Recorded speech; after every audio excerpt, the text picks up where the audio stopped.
noted that inflation remains the president's top priority. I'm wondering a little bit about the intersection of that priority and the president's plan to forgive as much as $10,000 in student debt relief for families making as much as $300,000.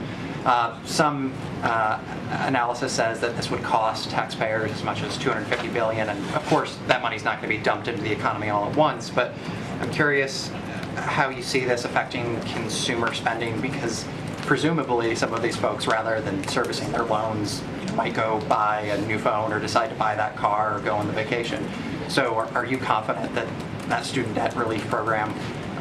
would not have a negative impact on inflation? Yes, I'd say a couple of things on that. The first is that notwithstanding some of the reporting, the president hasn't made any decision on that policy, and so I won't get ahead of any decision or any particular program or plan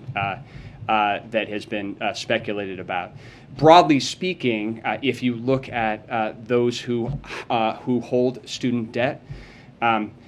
principally people who went to public colleges, principally people who, when they were going to college, had 2/3 of which their family income was less than $50,000 per year, and many of whom are struggling economically in a position of having to repay that debt. When you look at the question of the macroeconomic impact, I would say two things. One is it is a function of a number of those policy design parameters, including the repayment. So today there is a moratorium on repayment of student loans, and so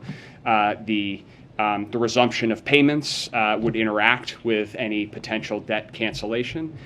from a macroeconomic perspective, number one. And number two, if you look at the impact of almost any proposal, because of the point that you made, notwithstanding the cost of any proposal is the economic impact of any proposal would be across the course of years or a couple of decades, and so the impact on inflation in the near term is likely to be quite small. But again, because the president hasn't made any decision, and we're not talking about a specific plan, I won't speculate specifically, but I think most of the analysis suggests that the near-term impact would be pretty small. As you're putting together sort of this outreach today with the op-ed, with the message that you and other colleagues have been putting out there, is implicit in that sort of acknowledgement that you have not been telling the story of the economic picture in a way that has been satisfactory to the president? I think what this underscores is actually an ongoing commitment by the president to both train his focus on what is the most important thing for the economy and to communicate that as well. So I would point you back to the President's State of the Union, where the president said that my priority is lowering costs and lowering the deficit. And I think what this president has tried to do in every stage in this historic and unique economic recovery is to effectively communicate to the American people where we are, to give it to people straight, but also to lay out clearly his plans, his priorities in terms of what he wants to see done. And so we are now moving into a phase which is really a transition, that transition that he spoke about. And so what he has been doing for the last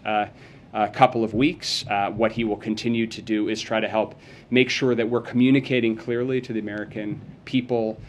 what that means and also what his plans are, and also that he is prepared to work with anybody, Democrat and Republican, to try to make progress on that, but also highlight that there are differences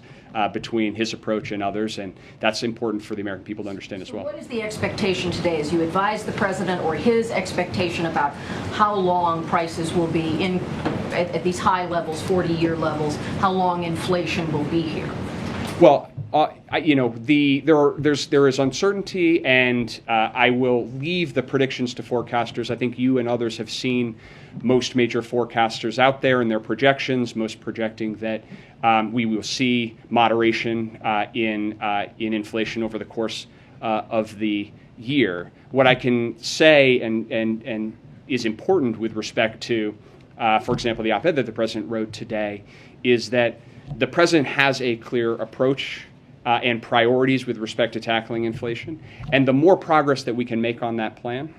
the more progress that we can make in lowering costs and making things more affordable for families right now, the more progress we can make in building on the historic deficit reduction we've already seen this year,